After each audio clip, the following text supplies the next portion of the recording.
നമസ്കാരം. പൊതുതെരഞ്ഞെടുപ്പിനായി സ്ഥാനാർത്ഥികൾക്ക് നാമനിർദ്ദേശ പത്രിക സമർപ്പിക്കാനുള്ള സമയം ഇന്ന് അവസാനിക്കും. നാളെ പത്രികകളുടെ സൂക്ഷ്മ പരിശോധന നടക്കും. ഏപ്രിൽ 8 വരെ സ്ഥാനാർത്ഥികൾക്ക് പത്രികകൾ പിൻവലിക്കാം.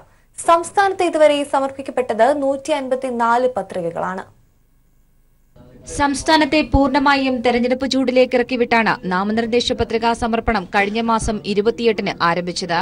ഇന്നിപ്പോൾ ആ ആവേശം അതിന്റെ കൊടുമുടിയിലെത്തി നിൽക്കുന്ന ഘട്ടത്തിലാണ് പത്രികാ സമർപ്പണം ഇന്ന് 3 മണിയോടെ അവസാനിക്കുന്നത്. നാളെയാണ് സമർപ്പിക്കപ്പെട്ട നാമനിർദ്ദേശ പത്രികകളുടെ സൂക്ഷ്മ പരിശോധന നടക്കുക.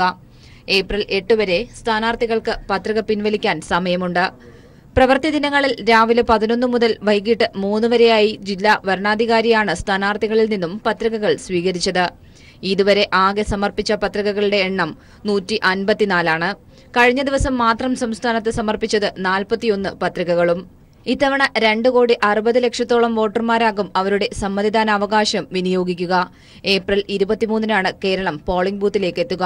വോട്ടെണ്ണൽ മെയ് 23-നും നടക്കും. News bureau, Thiruvananthapuram. ബിജെപി തെരഞ്ഞെടുപ്പ് പരാജയ ഭീതിയിലെന്ന് ഇംഗ്ലീഷ് ദിനപത്രം. 2004-ന് സമാനമായ പരാജയം പാർട്ടി നേരിടേണ്ടി വരുമെന്ന് NDA ഘടകകക്ഷികളും ബിജെപിയിലെ ഒരു വിഭാഗം നേതാക്കളും പ്രതീക്ഷിക്കുന്നുവെന്നും റിപ്പോർട്ട്. അമിത പ്രതീക്ഷയിൽ തെരഞ്ഞെടുപ്പ് നേരിട്ട 2004-ലെ വാജ്പേയി സർക്കാർ പരാജയപ്പെട്ടതിന് സമാനമായ നിലവിലെ രാഷ്ട്രീയ സാഹചര്യമെന്നും തെരഞ്ഞെടുപ്പ് വിദഗ്ധർ വിലയിരുത്തുന്നു. അടൽ ബിഹാരി വാജ്പേയി സർക്കാർ 2004-ൽ തെരഞ്ഞെടുപ്പ് നേരിടുമ്പോൾ രാജ്യത്ത് BJP ഭരണ തുടർച്ചയുണ്ടാകുമെന്ന് പ്രതീക്ഷിക്കപ്പെട്ടു. പ്രതിപക്ഷ അനൈക്യവും വാജ്പേയിയുടെ ജനപ്രീതിയും വോട്ട് നേടിത്തരുമെന്ന് BJP കേന്ദ്രങ്ങൾ കരുതി. അന്തരിച്ച BJP നേതാവ് പ്രമോദ് മഹാജന്റെ നേതൃത്വത്തിൽ പാർട്ടി പ്രചാരണ തന്ത്രങ്ങളും സജീവമായിരുന്നു. പക്ഷെ തെരഞ്ഞെടുപ്പിൽ പരാജയപ്പെട്ടു. ഇടതു പാർട്ടികൾ ശക്തി തെളിയിച്ചു. ഒന്നാം UPA സർക്കാർ അധികാരത്തിലെത്തി.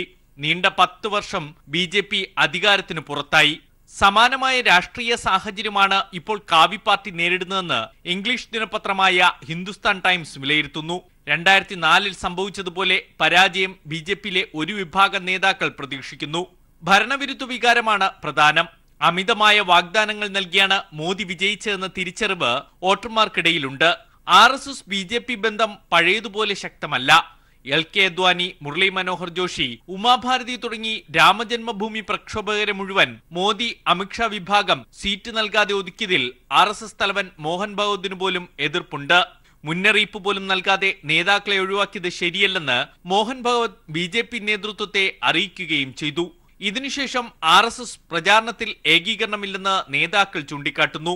നോട്ട് നിരോധനം, GST തുടങ്ങിയ മോദിയുടെ നയങ്ങൾ തിരിച്ചടി നൽകിയെന്ന് 2018-ലെ സംസ്ഥാന തെരഞ്ഞെടുപ്പ് ഫലങ്ങളും ചൂണ്ടിക്കാട്ടുന്നു. സ്വാഭാവികമായും ലോക്സഭാ തെരഞ്ഞെടുപ്പിൽ ഇത് കേന്ദ്ര സർക്കാരിനെതിരായ വൻ ചലനമുണ്ടാക്കും. NDA വിപുലീകരിക്കാനും BJPക്ക് കഴിഞ്ഞിട്ടില്ല. ബീഹാറിലും മഹാരാഷ്ട്രയിലും സഖ്യകക്ഷികൾക്ക് കീഴടങ്ങി സീറ്റ് വിട്ടു നൽകേണ്ടി വന്നു.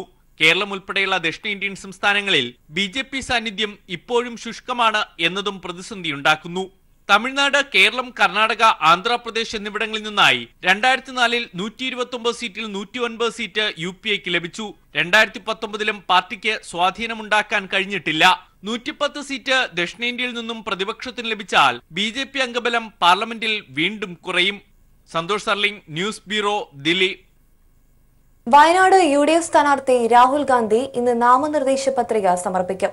രാഹുൽ ഗാന്ധിയും പ്രിയങ്ക ഗാന്ധിയും ഇന്നലെ കോഴിക്കോട് എത്തിയിരുന്നു.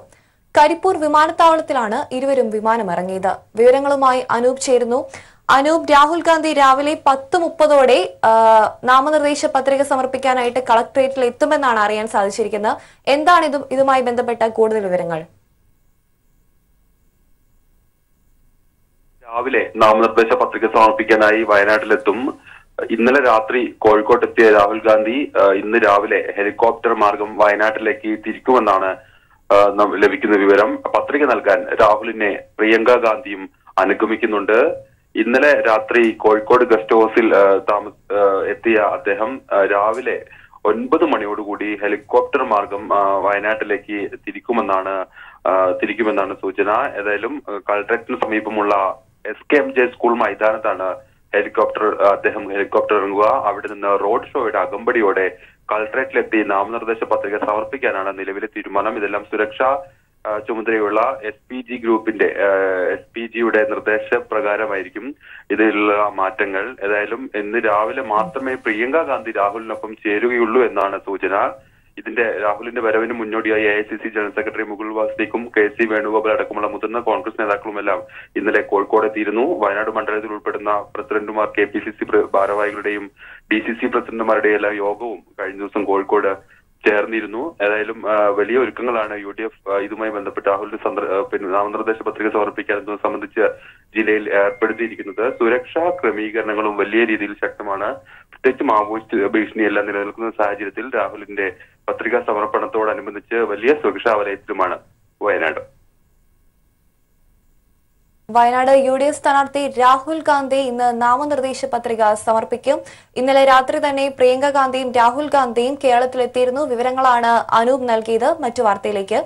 5 കോടി കോഴ ആവശ്യപ്പെട്ട് Kozhikode MPയും UDF സ്ഥാനാർത്ഥിയുമായ MK Raghavan MP ഒളിക്യാമറയിൽ കുടുങ്ങി.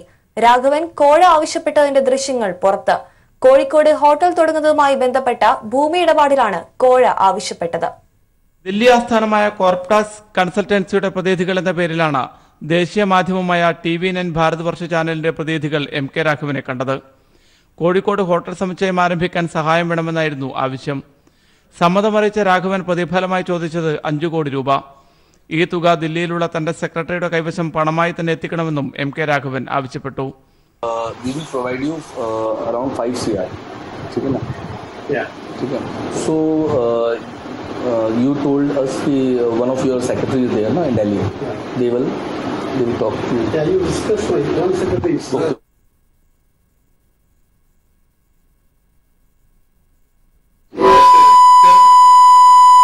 ചെലവുവരുമെന്നും ഒളിക്യാമറയിൽ രാഘവൻ പറയുന്നുണ്ട്. പ്രവർത്തകർക്ക് തെരഞ്ഞെടുപ്പ് പ്രവർത്തനത്തിനായി മദ്യം നൽകാറുണ്ടെന്നും അതിനും തുക വകയിരുത്തിയിട്ടുണ്ടെന്നും രാഘവൻ പറഞ്ഞു. Voting day. Okay. That day. You provided wine for public. No.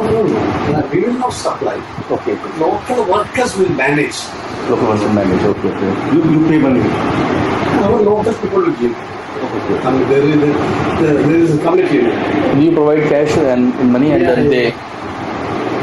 Okay. And other expenses, main expenses, and how many expenses in your cars and so, really. See, we will not provide this thing because local people will. തെരഞ്ഞെടുപ്പ് പ്രവർത്തനങ്ങൾക്കായി 2 കോടി രൂപ high command നൽകിയതായും രാഘവൻ ഒളിക്യാമറയിൽ വെളിപ്പെടുത്തുന്നു. News bureau, Kozhikode.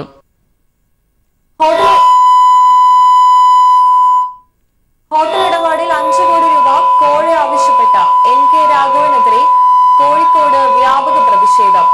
രാഘവനെതിരെ തെരഞ്ഞെടുപ്പ് commission നടപടി സ്വീകരിക്കണമെന്ന് CPIM ജില്ലാ സെക്രട്ടറി P. മോഹനൻ മാസ്റ്റർ. രാഘവനെ സ്ഥാനാർത്ഥിത്വത്തിൽ നിന്ന് പിൻവലിക്കാൻ കോൺഗ്രസ് നേതൃത്വം തയ്യാറാക്കണമെന്ന് ആവശ്യപ്പെട്ട് DYFI പ്രവർത്തകർ പ്രകടനം നടത്തി. അതേസമയം ആരോപണം തെളിയിച്ചാൽ പൊതുപ്രവർത്തനം അവസാനിപ്പിക്കുമെന്ന് MK രാഘവൻ പ്രതികരിച്ചു. 5 കോടി രൂപ കോഴ ആവശ്യപ്പെടുന്നതിനിടെ ഒളിക്യാമറയിൽ കുടുങ്ങിയ MK രാഘവനെതിരെ വ്യാപക പ്രതിഷേധം. രാഘവനെതിരെ തെരഞ്ഞെടുപ്പ് കമ്മീഷൻ നടപടി സ്വീകരിക്കണമെന്ന് CPIM ജില്ലാ സെക്രട്ടറി P. മോഹനൻ മാസ്റ്റർ ആവശ്യപ്പെട്ടു.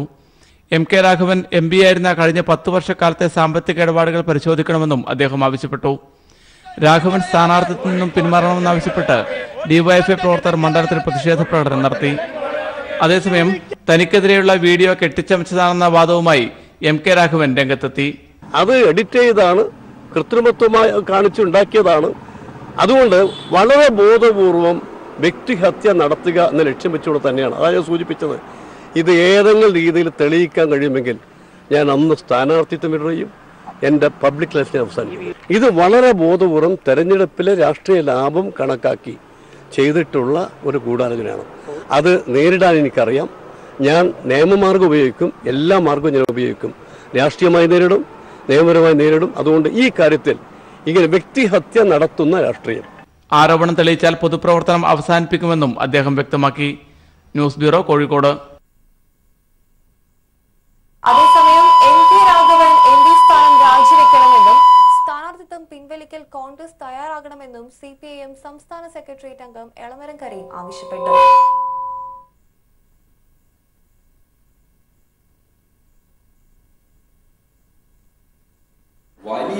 തുക തട്ടിയെടുക്കാൻ രാഘവൻ നടത്തിയ പരിശ്രമം അങ്ങേയറ്റം ഹീനമാണ്. അദ്ദേഹം കോൺഗ്രസിൻ്റെ പാരമ്പര്യമാണ് ഉയർത്തിപ്പിടിച്ചിരിക്കുന്നത്. കോൺഗ്രസിൻ്റെ പാരമ്പര്യം എന്ന് പറയുമ്പോൾ രാജ്യത്തെ കൊള്ളയടിക്കുന്ന, രാജ്യത്ത് അഴിമതി നടത്തുന്ന ആ പാരമ്പര്യമാണ് അദ്ദേഹം ഉയർത്തിപ്പിടിച്ചിരിക്കുന്നത്. ഈ സാഹചര്യത്തിൽ ഇനി ഒരു നിമിഷവും MP സ്ഥാനത്ത് തുടരാൻ അദ്ദേഹത്തിന് അവകാശമില്ല. അദ്ദേഹം ഉടൻ തന്നെ പാർലമെന്റ് മെമ്പർ സ്ഥാനം രാജിവെക്കണം. കോൺഗ്രസ് കോഴിക്കോട് പാർലമെന്റ് മണ്ഡലത്തിലെ അദ്ദേഹത്തിന്റെ സ്ഥാനാർത്ഥിത്വം പിൻവലിക്കണം. രാഘവന്റെ പേരിൽ ഉചിതമായ സംഘടനാ അച്ചടക്ക നടപടി സ്വീകരിക്കണം.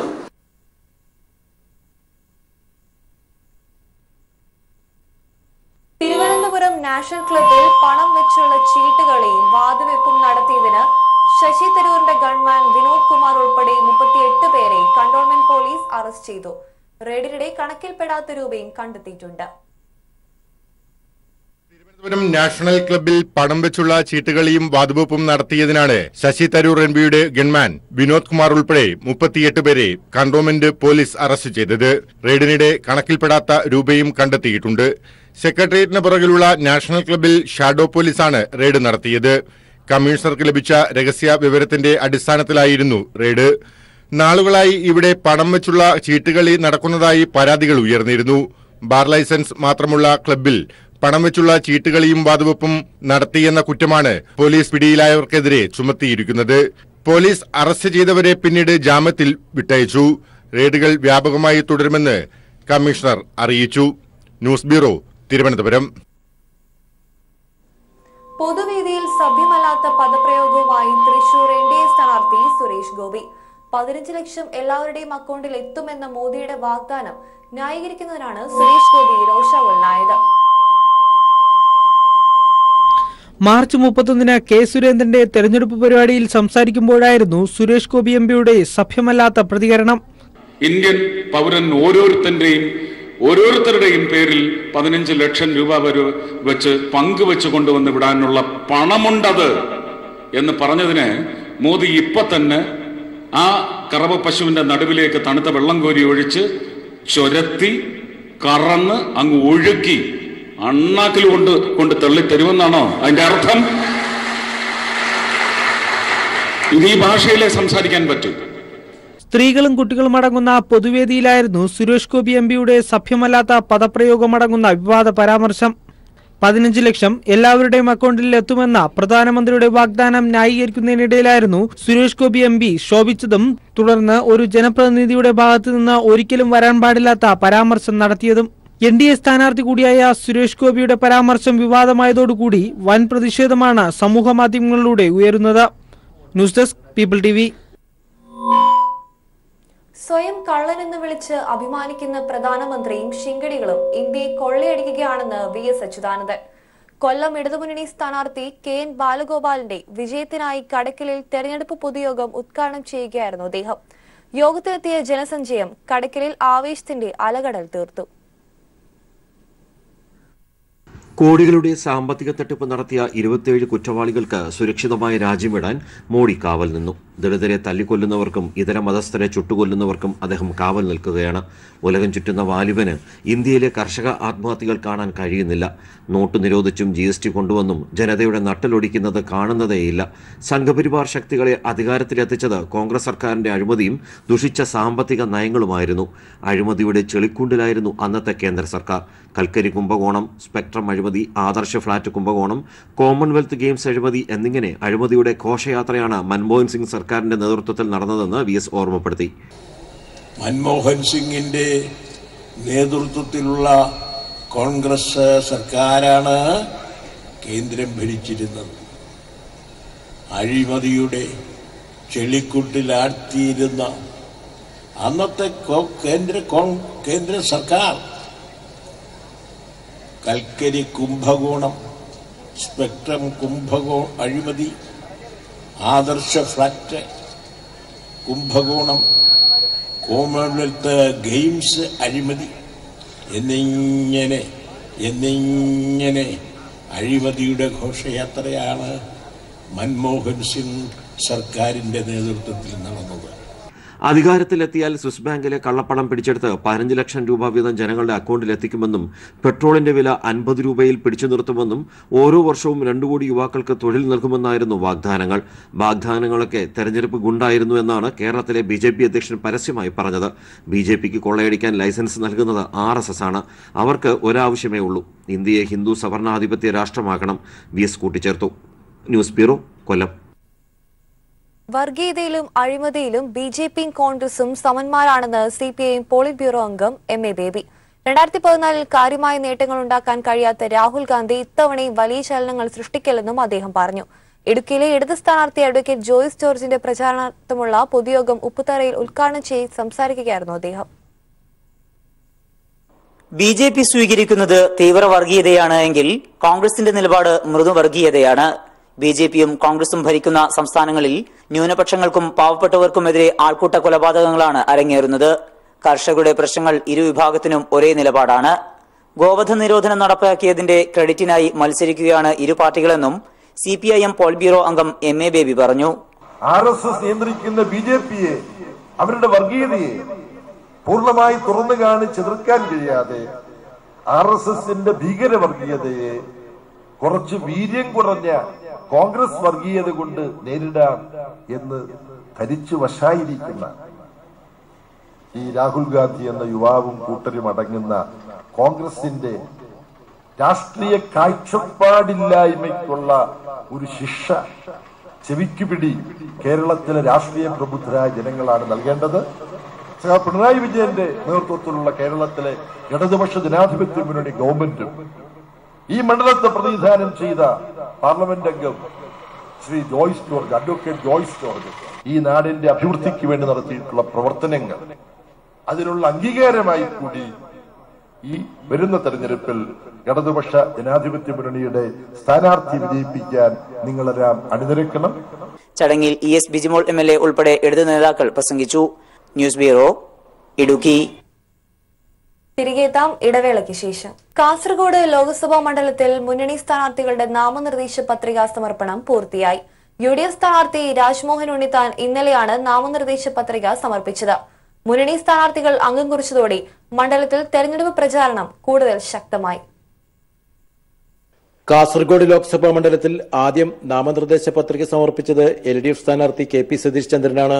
തുടർന്ന് NDA സ്ഥാനാർത്ഥി രവീശ തന്ത്രി കുണ്ടാറിന്റെ ഊഴമായിരുന്നു. ഒടുവിൽ പത്രിക സമർപ്പിച്ചത് UDF സ്ഥാനാർത്ഥി രാജ്മോഹൻ ഉണ്ണിത്താൻ. രാജ്മോഹനൊപ്പം ഡമ്മി സ്ഥാനാർത്ഥിയായി ആരും പത്രിക നൽകിയില്ല. കാസർഗോഡ് ലോക്സഭാ മണ്ഡലത്തിൽ വനിതാ പ്രിസൈഡിംഗ് ഓഫീസർമാരെ നിയമിച്ചത് LDFന് അനുകൂലമായി കള്ളവോട്ട് ചെയ്യാൻ വേണ്ടിയാണെന്ന രാജ്മോഹൻ ഉണ്ണിത്താന്റെ ആരോപണം വിവാദമായിട്ടുണ്ട്. കാഞ്ഞങ്ങാട് പ്രസ് ഫോറത്തിൽ മാധ്യമപ്രവർത്തകരോട് സംസാരിക്കവെയാണ് സ്ത്രീത്വത്തെ അപമാനിക്കുന്ന പരാമർശം ഉണ്ണിത്താൻ നടത്തിയത്. ഇടതുപക്ഷ ജനാധിപത്യ മുന്നണിക്ക് ഒറ്റ കാര്യത്തിലേ വലിയ പ്രതീക്ഷയുള്ളൂ, കള്ളവോട്ടുകളുടെ കാര്യത്തിൽ. അത് ഫലപ്രദമായി ചെയ്യാൻ ഈ നിയോജക മണ്ഡലത്തിന്റെ ചരിത്രത്തിൽ ആദ്യമായി എല്ലാ ബൂത്തുകളിലും പ്രിസൈഡിംഗ് ഓഫീസർമാരായി പെണ്ണുങ്ങളെ എത്തിയിരിക്കുന്നത്. അത് തന്നെ ആണത്വമില്ലാത്തതിന്റെ ഒരു തെളിവാണ്, പൗരുഷമില്ലായ്മയുടെ തെളിവാണ്. ഞാൻ വെല്ലുവിളിക്കുന്നു, എല്ലാ തവണത്തെയും പോലെ പ്രിസൈഡിംഗ് ഓഫീസർമാരെ സ്ത്രീകളെ മാറ്റി പുരുഷന്മാരാക്കാൻ ഇവർക്ക് ചങ്കൂറ്റമുണ്ടോ, തന്റെ ഇടമുണ്ടോ? 3 മുന്നണികളുടെയും സ്ഥാനാർത്ഥികൾ അണിനിരന്നതോടെ കാസർഗോഡ് ലോക്സഭാ മണ്ഡലത്തിൽ തെരഞ്ഞെടുപ്പ് പ്രചാരണം ശക്തമായി. LDF സ്ഥാനാർത്ഥി KP സതീഷ് ചന്ദ്രൻ മണ്ഡലത്തിൽ 4ാം വട്ട പര്യടനത്തിലാണ്. ഇന്നലെ അദ്ദേഹം കാഞ്ഞങ്ങാട് നിയമസഭാ മണ്ഡലത്തിലാണ് പര്യടനം നടത്തിയത്. UDF സ്ഥാനാർത്ഥി രാജ്മോഹൻ ഉണ്ണിത്താനും NDA സ്ഥാനാർത്ഥി രവീശ തന്ത്രി കുണ്ടാറും പ്രചാരണ രംഗത്ത് സജീവമായി കഴിഞ്ഞു. News bureau, Kasaragod. എറണാകുളം ലോക്സഭാ മണ്ഡലത്തിൽ ഹൈബി ഈഡനെതിരെ മത്സരിക്കാൻ സരിത നായർ നാമനിർദ്ദേശ പത്രിക നൽകി. ഉച്ചയോടെ കാക്കനാട് കളക്ടറേറ്റിലെത്തിയാണ് വരണാധികാരിയായ ജില്ലാ കളക്ടർ മുഹമ്മദ് വൈ സഫീറുള്ള മുൻപാകെ സരിത നായർ പത്രിക സമർപ്പിച്ചത്. എറണാകുളത്തിനു പുറമെ വയനാട്ടിലും മത്സരിക്കാനാണ് സരിതയുടെ തീരുമാനം. തന്നെ തട്ടിപ്പുകാരിയായി ചിത്രീകരിച്ച് വോട്ട് ചോദിക്കുന്നവർക്കുള്ള മറുപടിയാണ് സരിതയുടെ സ്ഥാനാർത്ഥിത്വം. തന്നെ തട്ടിപ്പുകാരി എന്ന് വിളിക്കുന്നവരെല്ലാം ഏതെല്ലാം കേസിൽ പ്രതികളാണെന്ന് തുറന്നു പറയണമെന്നും സരിത നായർ ആവശ്യപ്പെട്ടിരുന്നു. ഇതിന്റെ ഭാഗമായാണ് എറണാകുളം ലോക്സഭാ മണ്ഡലത്തിൽ കോൺഗ്രസ് നേതാവ് ഹൈബി ഈഡനെതിരായി സരിത നായർ ജനവിധി തേടുന്നത്. എറണാകുളത്തിനു പുറമെ വയനാട്ടിലും സരിത മത്സരിക്കുന്നുണ്ട്. പാർട്ടിക്കുള്ളിൽ നിന്ന് നേരിടേണ്ടി വന്ന പ്രശ്നങ്ങളെക്കുറിച്ച് ദേശീയ അധ്യക്ഷൻ രാഹുൽ ഗാന്ധിക്ക് സരിത പരാതികൾ നൽകിയിരുന്നു. എന്നാൽ ഒന്നിനു പോലും മറുപടി കിട്ടിയിരുന്നില്ല എന്നും സരിത പറഞ്ഞു. ഞാനും കോൺഗ്രസിന് വേണ്ടി സപ്പോർട്ട് ചെയ്ത് കുറെ കാലം ഈ പറഞ്ഞ അഴിമതിക്കാരെ എല്ലാം സപ്പോർട്ട് ചെയ്ത് മിണ്ടാതിരുന്നൊരു വ്യക്തിയാണ്. അതിനുശേഷം അങ്ങനെ മിണ്ടാതിരുന്നാൽ പോലും അവർ പിന്നെ എപ്പോഴെങ്കിലും ഞാൻ പുറത്തേക്ക് ഇത് വിടുമോ എന്ന് വിചാരിച്ചൊരു സ്ത്രീയെ ടാർണിഷ് ചെയ്ത് മോശപ്പെടുത്തി അവരെ ഇല്ലായ്മ ചെയ്യുന്ന ഒരു പ്രസ്ഥാനമായതുകൊണ്ട് അത് ജനങ്ങളുടെ മുമ്പിൽ സത്യസന്ധമായി തുറന്നു കാണിക്കണമെന്ന് ഞാൻ ആഗ്രഹിക്കുന്നു. സരിത നായർ മത്സര രംഗത്ത് എത്തുന്നതോടെ സോളാർ കേസും ചർച്ചയാവുകയാണ്. സരിത സമർപ്പിച്ച പരാതിയിലെ പ്രതി കൂടിയാണ് മുഖ്യ എതിരാളിയായ ഹൈബി ഈഡൻ. താൻ സ്ഥാനാർത്ഥിയായത് ഇലക്ഷനിൽ ജയിച്ച് പാർലമെന്റിലേക്ക് പോകാനല്ലെന്നും പ്രതിഷേധ സൂചകമായാണ് താൻ സ്ഥാനാർത്ഥിയായതെന്നും സരിത നേരത്തെ പ്രഖ്യാപിച്ചിരുന്നു. നാളെ വയനാട്ടിലെത്തി രാഹുൽ ഗാന്ധിക്കെതിരെ മത്സരിക്കുന്നതിനായി പത്രിക സമർപ്പിക്കുമെന്നും സരിത നായർ പറഞ്ഞു. News bureau, Kochi. പോസ്റ്റർ കീറിയ BJP പ്രവർത്തകനെ കൊണ്ട് നാട് മുഴുവൻ ഇടതുമുന്നണി നേതാക്കൾ പോസ്റ്റർ ഒട്ടിപ്പിച്ചു. കൊട്ടാരക്കര തേവലപ്പുറത്താണ് സംഭവം. അരീക്കൽ ഭാഗത്ത് കച്ചവടം നടത്തുന്ന ആലിൻകുന്നിൻപുറം സ്വദേശി സത്യദാസ് കടയടച്ച് രാത്രിയിൽ വീട്ടിലേക്ക് മടങ്ങുമ്പോഴാണ് പോസ്റ്റർ കീറിയത്. റോഡരികിൽ മതിലിൽ ഒട്ടിച്ചിരുന്ന ഇടതുമുന്നണി സ്ഥാനാർത്ഥി ചിറ്റയം ഗോപകുമാറിന്റെ പോസ്റ്ററുകളാണ് നശിപ്പിച്ചത്. ടോർച്ചടിച്ച് ആദ്യം പോസ്റ്റർ ആരുടേതെന്ന് വിലയിരുത്തി. പിന്നെ ചുറ്റും കണ്ണോടിച്ച് ആരും കാണുന്നില്ലെന്ന് ഉറപ്പാക്കി സത്യദാസ് പോസ്റ്ററുകൾ കീറിക്കളഞ്ഞ ശേഷം ഒന്നും സംഭവിക്കാത്ത പോലെ നടന്ന് വീട്ടിലേക്ക് പോയി. എന്നാൽ രാവിലെ സമീപത്തെ വീട്ടിലെ CCTV ദൃശ്യങ്ങൾ പരിശോധിച്ചപ്പോഴാണ് പോസ്റ്റർ കീറിയ ആളെ മനസ്സിലാക്കിയത്. BJP പ്രവർത്തകനായ സത്യദാസിനോട് വഴക്കുണ്ടാക്കാൻ ഇടതുമുന്നണി പ്രവർത്തകർ തയ്യാറായില്ല. പകരം 150 പോസ്റ്റർ നൽകി നാട് മുഴുക്കെ ഒട്ടിക്കാൻ നിർദ്ദേശിച്ചു. സംഗതി വിഷയമാക്കേണ്ടെന്ന് കരുതി സത്യദാസ് പോസ്റ്ററുകൾ ഒട്ടിക്കുകയും ചെയ്തു. തെരഞ്ഞെടുപ്പ് പ്രചാരണത്തിനിടെ ഫഹദ് ഫാസിലിന്റെ സിനിമാ ലൊക്കേഷനിലെത്തിയ എറണാകുളത്തെ ഇടത് സ്ഥാനാർത്ഥി P. രാജീവിന് ലഭിച്ചത് ഹൃദ്യമായ വരവേൽപ്പ്. ഫഹദ് ഫാസിലിന് പുറമെ രാജീവിന്റെ സുഹൃത്തുക്കളും ചലച്ചിത്ര പ്രവർത്തകരുമായ അൻവർ റഷീദ്, അമൽ നീരദ് എന്നിവർ ചേർന്നാണ് സ്ഥാനാർത്ഥിയെ വരവേറ്റത്. സുഹൃത്തുക്കൾക്കൊപ്പം ഉച്ചഭക്ഷണം കഴിച്ച ശേഷമാണ് രാജീവ് ലൊക്കേഷനിൽ നിന്ന് മടങ്ങിയത്. കലൂർ AJ ഹാളിൽ ഷൂട്ടിംഗ് പുരോഗമിക്കുന്ന ട്രാൻസ് സിനിമയുടെ ലൊക്കേഷനിലേക്കാണ് തന്റെ സുഹൃത്തുക്കളെ കാണാനായി പ്രചാരണ തിരക്കിനിടെ P. രാജീവ് എത്തിയത്. സിനിമയിലെ നായകൻ ഫഹദ് ഫാസിലും സംവിധായകൻ അൻവർ റഷീദും ഛായാഗ്രാഹകൻ അമൽ നീരദും ചേർന്ന് രാജീവിനെ സ്വീകരിച്ചു. മൂവർക്കുമൊപ്പം ഫഹദിന്റെ ഭാര്യയും നടിയുമായ നസ്രിയയും ഉണ്ടായിരുന്നു. തുടർന്ന് സുഹൃത്തുക്കൾക്കൊപ്പം ഉച്ചഭക്ഷണം. പിന്നീട് രാജീവിനെ യാത്രയാക്കുന്നതിന് മുൻപ് എല്ലാവരുടെയും വക സ്ഥാനാർത്ഥിക്ക് വിജയാശംസ. ഒരുപാട് സന്തോഷമുണ്ട്. എല്ലാ ആശംസകളും. കുറച്ചാളായിട്ടുള്ള സൗഹൃദമാണ്. സന്തോഷം. All the best. സുഹൃത്തുക്കളെ കണ്ട സന്തോഷം രാജീവ് പങ്കുവെക്കുന്നതിനിടെ അമൽ നീരദിന്റെ കമന്റ് ഇങ്ങനെ: അദ്ദേഹത്തിന് കല്യാണം നടന്നതുമൊക്കെ ഇവിടെ തന്നെ ഈ ബോർഡിലാണ്. AJ ഹാളിലാണ് എന്റെ വിവാഹം നടന്നത്. അപ്പൊ ഇവിടെ ഇവരെല്ലാവരും ഉള്ളപ്പോ ഇവിടുന്ന് ഒരു ഭക്ഷണം കഴിക്കാൻ പ്രത്യേക സുഖമുണ്ടല്ലോ. കുടുംബാംഗങ്ങളോട് തന്റെ അന്വേഷണം പറയണമെന്നായിരുന്നു യാത്ര പറഞ്ഞിറങ്ങവേ രാജീവിനോട് നസ്രിയയ്ക്ക് പറയാനുണ്ടായിരുന്നത്. 1 മണിക്കൂറോളം സുഹൃത്തുക്കൾക്കൊപ്പം ചെലവിട്ട ശേഷമാണ് രാജീവ് ലൊക്കേഷനിൽ നിന്ന് മടങ്ങിയത്. News bureau, Kochi. പ്രളയം സംബന്ധിച്ച അമിക്കസ് ക്യൂറി റിപ്പോർട്ട് രാഷ്ട്രീയ പ്രേരിതമാണെന്ന് ആക്ഷേപം ഉയരുന്നു. കോൺഗ്രസ് അനുഭാവിയും കോൺഗ്രസ് സർക്കാരിന്റെ കാലത്ത് സർക്കാർ അഭിഭാഷകനുമായിരുന്ന അഡ്വക്കേറ്റ് ജേക്കബ് അലക്സ് തെരഞ്ഞെടുപ്പ് കാലത്ത് റിപ്പോർട്ട് പുറത്തുവിട്ടതാണ് സംശയത്തിന് ഇടയാക്കുന്നത്. സാങ്കേതിക വിദഗ്ധരടങ്ങുന്ന കേന്ദ്ര ജല കമ്മീഷന്റെ റിപ്പോർട്ടിലെ കണ്ടെത്തലുകൾക്ക് വിരുദ്ധമാണ് ഈ രംഗത്ത് യാതൊരു വൈദഗ്ധ്യവുമില്ലാത്ത അഭിഭാഷകന്റെ റിപ്പോർട്ട്. കേരള ജനത ഒരേ മനസ്സോടെ അതിജീവിച്ച മഹാപ്രളയം മനുഷ്യനിർമ്മിതമാണെന്ന് കണ്ടെത്തിയ അമിക്കസ് ക്യൂറിയുടെ റിപ്പോർട്ട് രാഷ്ട്രീയ പ്രേരിതമാണെന്ന ആക്ഷേപം ഉയർന്നു കഴിഞ്ഞു. അമിക്കസ് ക്യൂറിയായ അഡ്വക്കേറ്റ് ജേക്കബ് അലക്സിന് കോൺഗ്രസുമായുള്ള അടുത്ത ബന്ധമാണ് സംശയത്തിന് ഇടയാക്കുന്നത്. കഴിഞ്ഞ UPA സർക്കാരിന്റെ കാലത്ത് സർക്കാർ അഭിഭാഷകനായിരുന്നു അഡ്വക്കേറ്റ് ജേക്കബ് അലക്സ്. ചെങ്ങന്നൂർ സ്വദേശിയായ അഭിഭാഷകൻ ഡാം മാനേജ്മെന്റ് വിദഗ്ധനോ കാലാവസ്ഥ വിദഗ്ധനോ അല്ല. ഈ വിഷയത്തിൽ ഇദ്ദേഹം യാതൊരു പഠനവും നടത്തിയിട്ടുമില്ല. തെരഞ്ഞെടുപ്പ് കാലത്ത് തന്നെ റിപ്പോർട്ട് ഹൈക്കോടതിക്ക് സമർപ്പിക്കുകയും കൂട്ടത്തിൽ മാധ്യമങ്ങൾക്ക് പകർപ്പ് നൽകിയതാണ് സംശയത്തിന് ഇടയാക്കിയിരിക്കുന്നത്. തൊട്ടുപിന്നാലെ കോൺഗ്രസ് നേതാക്കൾ ഒന്നടങ്കം സർക്കാരിനെതിരെ പ്രചരണ ആയുധമാക്കി വിഷയം മാറ്റുകയും ചെയ്തു. അമിക്കസ് ക്യൂറി റിപ്പോർട്ട് ചർച്ചാ വിഷയമാകുമ്പോൾ പ്രളയത്തിന് ശേഷം സാങ്കേതിക വിദഗ്ധരടങ്ങുന്ന കേന്ദ്ര ജല കമ്മീഷൻ സമർപ്പിച്ച റിപ്പോർട്ടും പരിശോധിക്കേണ്ടതുണ്ട്. തുടർച്ചയായി ഉണ്ടായ അതിവർഷമാണ് പ്രളയ കാരണമെന്ന് ഡേറ്റകളുടെയും വസ്തുതകളുടെയും സഹായത്തോടെയാണ് കമ്മീഷൻ വിശദീകരിച്ചത്. പ്രളയം മനുഷ്യനിർമ്മിതമാണെന്ന വിചിത്രവാദത്തെ നിശിതമായ പരിശോധനയ്ക്ക് വിധേയമാക്കിയിരുന്നു. ഡാമുകൾ നേരത്തെ തുറക്കാതിരുന്നതാണ് പ്രളയ കാരണമെന്ന വാദത്തെയും സാങ്കേതിക വിദഗ്ധരടങ്ങുന്ന റിപ്പോർട്ട് തള്ളിക്കളയുന്നു. ടെക്നിക്കൽ കമ്മിറ്റിയും പഠനം നടത്തിയിരുന്നു. IIT മദ്രാസും പർഡ്യൂ യൂണിവേഴ്സിറ്റിയും ചേർന്ന് നടത്തിയ പഠനത്തിലും പ്രളയം മനുഷ്യനിർമ്മിതമാണെന്ന് പറയുന്നില്ല.